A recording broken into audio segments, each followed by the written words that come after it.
উনি একজন বিচারপতি ছিলেন, সেই বিচারপতি থাকা অনুযায়ী থাকার পরেও উনি একজন শিক্ষিত মানুষ থাকা সত্ত্বেও উনি যে কিভাবে এই কথাটা বললেন যে মমতা ব্যানার্জির মৃত্যু ঘণ্টা বেজে গেছে, এই কথাটা তো আমরা সাধারণ মানুষ মেনে নিতে পারছি না। একটি সংবাদ মাধ্যমের সাক্ষাৎকারে রাজ্যের মুখ্যমন্ত্রী মমতা বন্দ্যোপাধ্যায়কে প্রাক্তন বিচারপতি তথা বর্তমানে বিজেপির সংসদীয় নির্বাচনের প্রার্থী অভিজিৎ গঙ্গোপাধ্যায়ের মৃত্যু নিয়ে কুরুচিপূর্ণ মন্তব্যের অভিযোগ তুলে খড়দহ বিধানসভার পাতুলিয়া নাগরিকদের তরফে ডেপুটেশন দেওয়া হলো রহরা থানায়।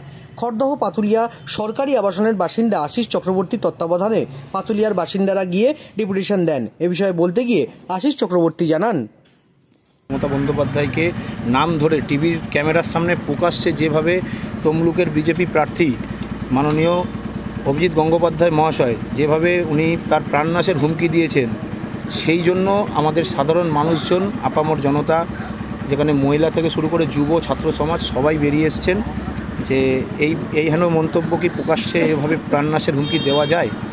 উনি কী হিসাবে এই হুমকিটা দিলেন? মানুষজন ভীত হয়েছে, এলাকায় শান্তি শৃঙ্খলা যাতে নষ্ট না হয় সেই জন্য মানুষজন আজকে রাস্তায় প্রশাসনের দ্বারস্থ হতে এসেছে।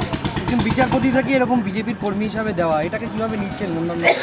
আমরা সাধারণ মানুষ এটা নিয়েই আশ্চর্য এবং হতবাক যে উনি একজন বিচারপতি ছিলেন, সেই বিচারপতি থাকা অনুযায়ী থাকার পরেও উনি একজন শিক্ষিত মানুষ থাকা সত্ত্বেও উনি যে কিভাবে এই কথাটা বললেন যে মমতা ব্যানার্জির মৃত্যু ঘণ্টা বেজে গেছে, এই কথাটা তো আমরা সাধারণ মানুষ মেনে নিতে পারছি না।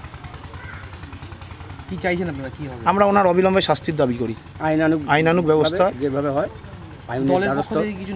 দলের পক্ষ থেকে এখনও আমরা কোনো রকম সার্কুলার আমাদের কাছে আসেনি। আমরা সাধারণ মানুষ হিসেবে রাস্তায় নেমেছি।